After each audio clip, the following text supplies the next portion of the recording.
You ever witness a moment so jaw-dropping, so outrageously wrong, you just know somebody's whole world is about to collapse, and you honestly can't wait to watch?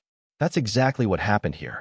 Picture this. Middle-aged woman in overpriced yoga pants, HOA badge shining, struts across a sunny sidewalk and sprays chemicals directly into a service dog's face. That yelp you hear? That's Rex, a war hero's best friend, clawing at his burning eyes while some woman named Karen Whitmore acts like neighborhood rules matter more than the law. And oh, does the law have news for her? What she just did carries the same weight as assaulting a federal officer. We're talking up to $50,000 in fines, jail time, and a felony record that'll nuke her precious real estate license. Yeah, that happened. But let me back up a sec, because the real fireworks started way before the spray. So, who's at the center of all this? Meet Jake Thornfield, 34, former Army medic, Purple Heart on his shelf, and just the kind of guy who'd mow your lawn while you're on vacation, if you asked nicely. 3 years back, he's patching up soldiers in Afghanistan. Then an IED goes off, and everything changes. Comes home with PTSD, partial hearing loss, and a marriage that didn't make it stateside. He lands in Pinewood Heights, a sleepy Colorado suburb where the wildest scandal is someone's garbage cans left out on a Tuesday. 200 houses, retirees, young families, $45 HOA dues, safe, quiet, friendly, for a while. And Jake? He's got Rex, 85 pounds of German shepherd muscle and pure devotion. Rex isn't a pet. He's trained to snap Jake out of panic attacks, shield his blind side, and wake him when nightmares hit. Together, they're rebuilding, one slow walk at a time, until she gets elected. Karen Whitmore, Pinewood's new HOA vice president, self-appointed guardian of property values, and all-around busybody. Karen's the type who'd measure your grass with a ruler and hand you a fine if it grew an inch too tall. Got a white Mercedes with a vanity plate, spends more time patrolling the block than actually talking to neighbors. And when she saw Jake and Rex, she decided they were her new project. Claimed Rex broke the one small pet under 25 pounds rule. Sends Jake a $500 violation notice. Threatens him with $50 a day until Rex is gone. Jake did what any sane, decent person would. He sent her everything. ADA paperwork, doctor's letters, Rex's full training records. Karen sniffs. Documentation can be faked. That's just an expensive pet. And that's when Jake realizes this isn't ignorance. This is deliberate, targeted discrimination hiding behind HOA letterhead. Now Karen's posting about fake service animals in the neighborhood Facebook group, snapping photos of Jake and Rex, whispering to anyone who'll listen that Jake's scamming the system. He tries one more time, invites her for coffee, lets her see Rex's training up close. Her answer? I don't believe in invisible disabilities. If you're really disabled, it should be obvious. You know what I mean? Some people are determined not to get it. The harassment ramps up. She gets the board to demand Jake show up at an emergency meeting, printouts in hand, reading glasses perched on her nose, demanding his complete military medical records, psychiatric evaluations, and doctor's notes, as if anyone has the right to ask that. Jake walks in cool as you like, folder in hand, but instead of medical files, he's brought the actual federal law. Karen, what you just demanded is illegal under the ADA. You can only ask if it's a service animal and what tasks it performs. Suddenly, she's flustered, clicking her acrylic nails, but when entitled people get cornered, they double down. Now she wants a neighborhood vote. Let the community decide if Rex is legit. Even the retired school teacher on the board is like, Karen, we can't do that. Meanwhile, a young mom pipes up to say Rex actually helps her autistic son during their walks, but Karen's not listening. She's too busy whipping up the old-timers and PDA president, stirring fear about declining property values. Jake? He keeps it together, asks for a 30-day delay, knowing Karen will hang herself with her own rope. Sure enough, during that month, he finds out she's harassed the old man with an oxygen tank, called a family's wheelchair ramp an eyesore, made 3 families move out cheap just to escape her. She's got a pattern, a personal gentrification campaign, targeting anyone she deems undesirable. But now, she's picked the wrong guy.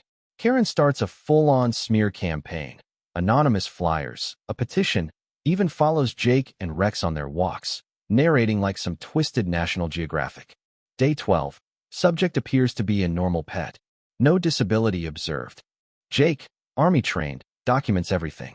Screenshots, recordings, security cams. He's building a case. And he's not alone anymore. He meets Maria, a paralegal neighbor who's been tracking Karen's harassment for months. They compare notes. Karen's systematically targeting disabled, elderly, families with special needs, squeezing them out, buying their homes through shell companies, flipping them for profit. All under the Protecting Property Values banner.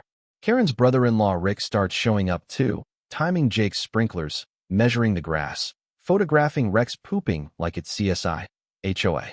But every step, every intimidation, goes on camera. And as Jake's stress rises, so does Rex's. He won't walk his usual routes, starts panting from the tension. But Jake stays focused, digging up 2 prior disability discrimination complaints against Karen's real estate license. He's close to checkmate. Then the moment, Tuesday evening, Karen appears from her hedge, clutching a spray bottle of pet deterrent, ammonia and vinegar, which, newsflash, is toxic.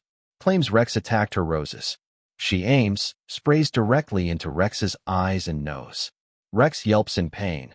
Jake's PTSD flares, but he stays stone cold, records the whole thing.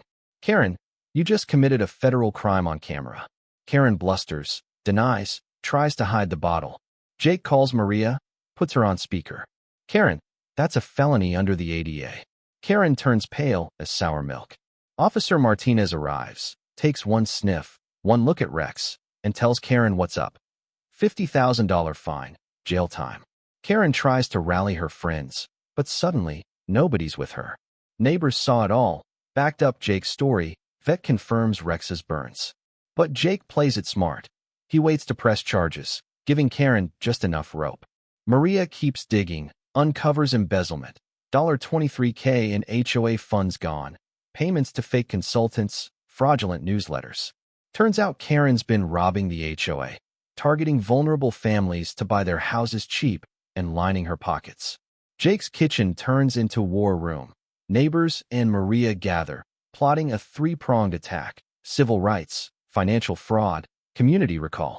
As the annual HOA meeting approaches, Karen gets desperate, deletes financial records, which the bank still has, starts a social smear campaign, posts fake pictures of Rex attacking kids. The Photoshop is so bad it's almost funny. Tries to bribe Jake with $10,000 cash to move away. He's got it all on tape.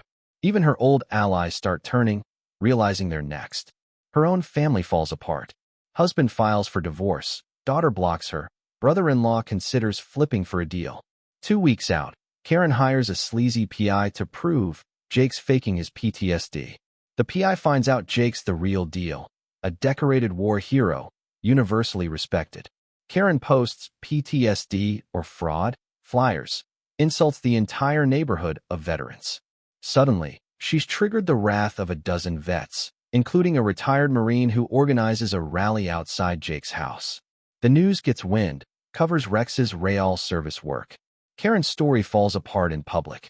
That's when the feds step in. FBI agent Sarah Martinez tells Jake that Karen's harassment just escalated to federal hate crime. Meanwhile, Karen's life is in shambles. Clients gone, marriage over. Even her own mother is embarrassed to pick up the phone. She unravels publicly, posts bizarre conspiracy rants about veteran privilege, accuses Jake of faking everything, even claims he hurt Rex on purpose. Maria screenshots every post for evidence. And then, the final showdown. Karen confronts Jake and Rex in a grocery store, with cameras rolling. She grabs at Rex's vest, shouts about fake service dogs, and the moment she touches him, it's over, federal assault charges. The video goes viral. Karen's license suspended, story splashed all over the news. The HOA meeting is a spectacle. Packed room, news crews, feds in the back. Audit report is read aloud. Financial fraud, discrimination, harassment. FBI lays out the charges: civil rights violations, hate crimes, conspiracy. Karen tries to spin it, calls it fake news, claims she's the victim, but nobody buys it. Residents testify about her campaign of fear and exclusion. The vote to remove her is a landslide. The board is replaced. Karen is arrested on camera, the same way she used to humiliate others. 6 months later, justice, real and cinematic. Karen pleads guilty, loses everything, money, career, even the right to serve on a board. Jake takes his settlement and creates Rex's fund, providing service dogs for veterans across the country. Pinewood Heights rebounds, property values rise, new families move in, disability inclusion is the norm. The neighborhood becomes a model for the whole state. And Jake? He finds peace, speaking out nationwide, using his story to help others stand up against discrimination. Rex by his side, the living proof that resilience and justice can win. The bullies and Karens of the world, they lose in the end, not because someone yells louder, but because communities wake up, rally together, and refuse to let hate rule. So here's my question for you. What would you have done when Karen pulled out that spray bottle? Would you have kept your cool like Jake? Or would you have snapped? Drop your thoughts down below. Let's talk about what justice really means. Where does the line fall between protecting your community and weaponizing the rules? And, hey, if you've got your own HOA nightmare, share it. Maybe it's time we start holding these petty tyrants accountable, one story at a time.